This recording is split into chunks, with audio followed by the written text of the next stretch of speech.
How's it going, Coach? It's going well. Now that you've got some actual game film, on your team, how much valuable is that for a teaching tool and to see what you've got? Yeah, it's huge. I mean, you get to see what guys respond in what ways on the field. And everybody responds a little bit differently.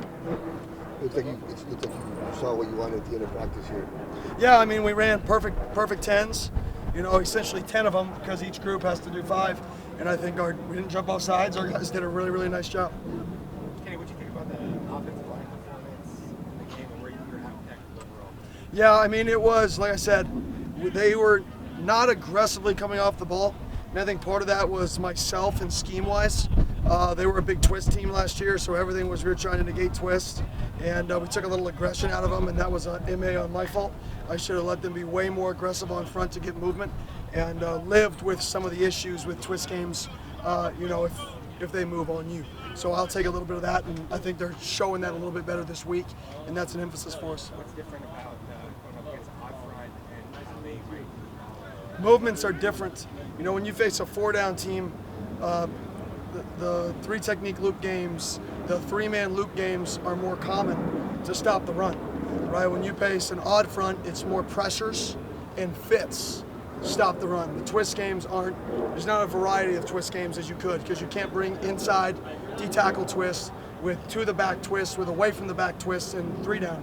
It's pressure based, right? So the twist games get removed and it's a lot more fits, structures, soundness, and of the structures of the fits, and then just overall pressures to stop the run. You hear a lot, I've heard it over the years, you make the most improvements week 1 to week 2. Is that true, and how do you I hope. That'd be awesome. That'd be great. I think that's just, coaches have sayings of, oh, you make so much this, you make so much that. They're like built-in motivations to every team in all of sports. And then you make the most adjustments after when you get into conference play. You're that much better than you were before, right?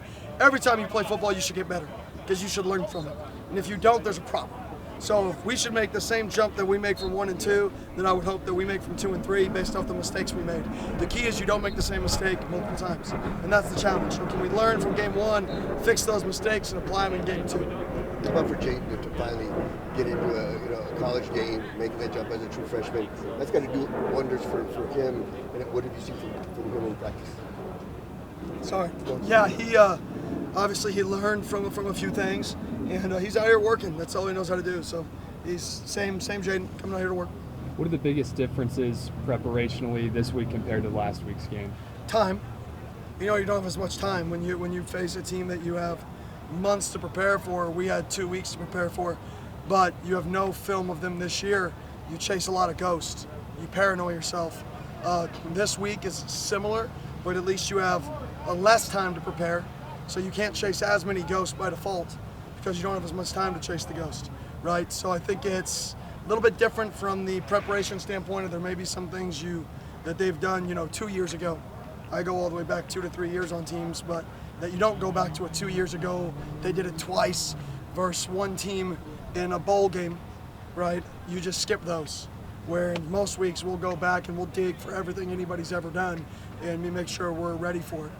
My wife doesn't like that part because that makes me stay in the office later. Coach, I know communication has been a big emphasis for you and your team. How do you think that's been progressing so far this season? See you later. It's been good. I think today was an emphasis for us. There's a period where nobody's talking, we line up wrong. And it's like, well, there's the problem right there. Fix it. Like either we're going to allow it to happen or we're going to fix it. When you face a problem, we're going to have a ton of problems this year. We're year 1. We have 50 new players. We run complicated schemes on both sides of the ball, aggressive schemes on both sides of the ball. We're going to make mistakes, and we're going to get better from those mistakes if we coach them, if we stop allowing them to happen. So when we see it, we have to stop it. We have to make an emphasis that's not okay, fix the problem, carry on. And if we continue to do that, we're going to continue to be better every single week that we take the field, and that's the goal. And who knows what year 3 and 4 look like if we get better every single day for the next 24 to 36 months. With Cam getting the targeting call last week, how do you go about addressing that in practice so you can keep him playing? Yeah, we're doing some drills where we get free runners on the quarterback, and then we just have to tackle the quarterback with our head up because you can't ever sack a quarterback in team periods. So you have to try to simulate that within individual drills. How does the preparation change going from a Thursday night game to a Saturday where, you typically have 7 days to prep for a team? Yeah, for us, we got one bonus day of an extended meeting and a walkthrough, and that was really it, because you still have your 20-hour week, so you can't actually go 7 days this week because you only have 6 days, 20 hours in a week to prepare. You have to have a day off in a week, so our day off is Sunday, right? So we practiced Monday through, but Monday was a little bit longer because we get to do obviously more prep because we put the game to bed on Saturday. So because we put the game to bed on Saturday, Monday can be all future opponent instead of Monday being prior game and future opponent. It's just future opponent. But you identified yesterday that a lot of your players who identified their favorite mistake. How do you think they are doing as identifying their own mistakes and correcting them themselves? I think they listen and they're learned, and we'll see, throughout the weekend on game day if it gets applied in a chaotic situation, because that's the key. And what was your favorite mistake? My favorite mistake was the end of the first half. We let the clock run down to about 18 seconds because we knew we wanted it to be the last possession. We had 2 timeouts. We had multiple timeouts, so we knew we could run 2 more plays, kick a field goal on 4th down, right? And if we didn't score, we kick a field goal, there's no more time on the clock. Well, they got a penalty on 3rd down, which then allowed us to get an automatic 1st down. But then there was only 5 seconds left in the half. So we had to throw a fade with 5 seconds left. That's a little bit dicey, right? In hindsight, I would play into the penalty. I would have called a timeout with about 21, 22 seconds left. Right now I'm nitpicking here, right?